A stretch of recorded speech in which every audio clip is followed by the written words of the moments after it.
ನಮಸ್ಕಾರ ಸ್ನೇಹಿತರೆ, ಗಿರಿಗೌಡ ಅಡುಗೆ ಚಾನಲ್ಗೆ ಸ್ವಾಗತ ಸುಸ್ವಾಗತ. ನಾನಿವತ್ತು ಸಿಂಪಲಾಗಿ ಒಂದು ಚಿಕನ್ ರೆಸಿಪಿ ಹೇಳ್ಕೊಡ್ತಾಯಿದ್ದೀನಿ. ಮಾಡಿ ನೋಡಿ, ಈ ಥರ ಲೆಗ್ ಪೀಸ್ ತೊಗೊಂಡಿದ್ದೀನಿ. ಲೆಗ್ ಪೀಸ್ ತೊಗೊಂಡು ಕ್ಲೀನಾಗಿ ತೊಳ್ಕೊಂಡು ಕಟ್ಸ್ ಹಾಕ್ಕೊತಾ ಇದ್ದೀನಿ. ಈ ಥರ ಕಟ್ಸ್ ಹಾಕ್ಕೊಂಡು ಡೀಪಾಗಿ ಕಟ್ಸ್ ಹಾಕ್ಕೊಳ್ಳಿ. ಕಟ್ಸ್ ಹಾಕ್ಕೊಂಡು ಈ ಥರ ಒಂದು ನೀರಲ್ಲಿ ಲೆಗ್ ಪೀಸೆಲ್ಲ ಹಾಕ್ಕೊಂಡು ರುಚಿಗೆ ತಕ್ಕಷ್ಟು ಉಪ್ಪನ್ನು ಹಾಕ್ಕೊಂಡು ಮತ್ತು ಅರಿಶಿನ ಪುಡಿ ಇಷ್ಟು ಹಾಕ್ಕೊಂಡು ಚಿಕನ್ನ ಬೇಯಿಸ್ಕೊಳ್ಳಿ. 80% ಬೇಯಿಸ್ಕೊಳ್ಳಿ. ಸುತ್ತ ತಿರುತ್ತಾರೆ ಅದು ಬೇಯೋವರೆಗೂ 80% ಮಾತ್ರ ಬೇಯಿಸ್ಕೊಳ್ಳಿ. ಮತ್ತು ನೀರನ್ನ ಬಸ್ಕೊಂಡು ಈ ಲೆಗ್ ಪೀಸ್ಗೆ ಏನು ಮಾಡಿ, ಇದು ಚಿಲ್ಲಿ ಪೌಡರು, ಗರಂ ಮಸಾಲ, ಧನಿಯಾ ಪೌಡರು ಮತ್ತು ಮೆಣಸು ಪುಡಿ ಇದು ಮನೆಯಲ್ಲೇ ಮಾಡ್ಕೊಳ್ಳಿ. ಮತ್ತು ಈ ಸಣ್ಣಗೆ ಹೆಚ್ಕೊಂಡಿರೋದು ಕರಿಬೇವಿನ ಸೊಪ್ಪು ಇಷ್ಟನ್ನು ಮಿಕ್ಸ್ ಮಾಡ್ಕೊಳ್ಳಿ. ಜೊತೆಗೆ ಶುಂಠಿ ಬೆಳ್ಳುಳ್ಳಿ ಪೇಸ್ಟ್ ಆ್ಯಡ್ ಮಾಡ್ಕೊಳ್ಳಿ. ಇಷ್ಟನ್ನು ಒತ್ತಿ ಕ್ಲೀನಾಗಿ ಮಿಕ್ಸ್ ಮಾಡ್ಕೊಳ್ಳಿ.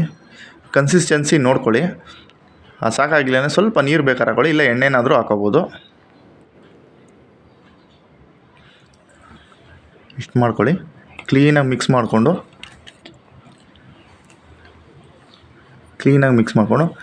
ಈ ಥರ ಕಟ್ಸ್ಗೆಲ್ಲ ಕ್ಲೀನಾಗಿ ಫಿಲ್ ಮಾಡ್ಕೊಳ್ಳಿ.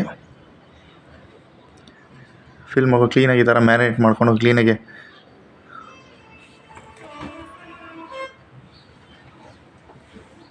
ಮ್ಯಾರಿನೇಟ್ ಮಾಡಿ ಈ ಥರ ಇಟ್ಕೊಳ್ಳಿ.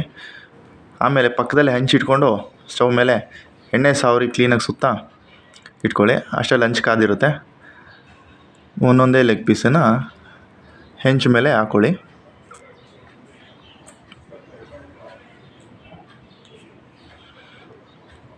ಈ ಥರ ಹಾಕ್ಕೊಳ್ಳಿ. ಮತ್ತು ಹಸಿಮೆಣ್ಸಿನ್ಕಾಯಿ ಇದು ಬೇಕು ಅಂದರೆ ಆಪ್ಷನ್ನು. ಕೆಲವರು ಖಾರ ತಿಂತಾರೆ, ಚಿಕನ್ ಜೊತೆಗೆ ತಿಂತಾರೆ, ನಾನು ನೋಡಿದ್ದೀನಿ. ಸೊ ಅದಕ್ಕೋಸ್ಕರ ಇದು ಬೇಕಾದರೆ ಹಾಕ್ಕೊಳ್ಳಿ, ಇಲ್ಲಾಂದರೆ ಆಪ್ಷನ್ ಅದು. ಮೇಲೆ ಸ್ವಲ್ಪ ಲೈಟಾಗಿ ಎಣ್ಣೆ ಹಾಕಿ.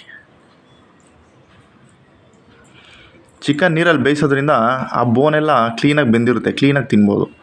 ಅದಕ್ಕೋಸ್ಕರ ನೀರಲ್ಲಿ ಬೇಯಿಸಿರೋದು. ಸಿಂಪಲಾಗಿ ಆಗುತ್ತೆ, ಸಿಂಪಲಾಗಿ ಮಾಡ್ಬೋದು, ಫಾಸ್ಟಾಗಿ ಮಾಡ್ಬೋದು. ನೋಡಿ, ಈ ಥರ ತಿರುಗಿಸ್ಕೊಳ್ಳಿ. ಈ ಥರ ರೊಟೇಟ್ ಮಾಡಿಕೊಂಡ್ರೆ ಎಲ್ಲ ಸುತ್ತ ಬೇಯುತ್ತೆ.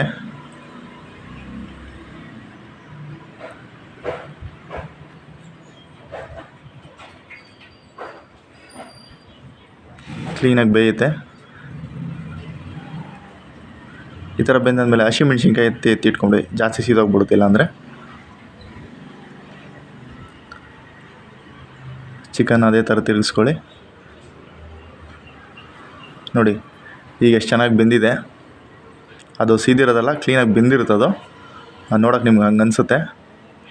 ಈಗ ನೋಡಿ ಎಲ್ಲ ಬೆಂದಿದೆ. ಈಗ ಸರ್ವ್ ಬೌಲ್ಗೆ ಹಾಕೊಳ್ಳೋಣ.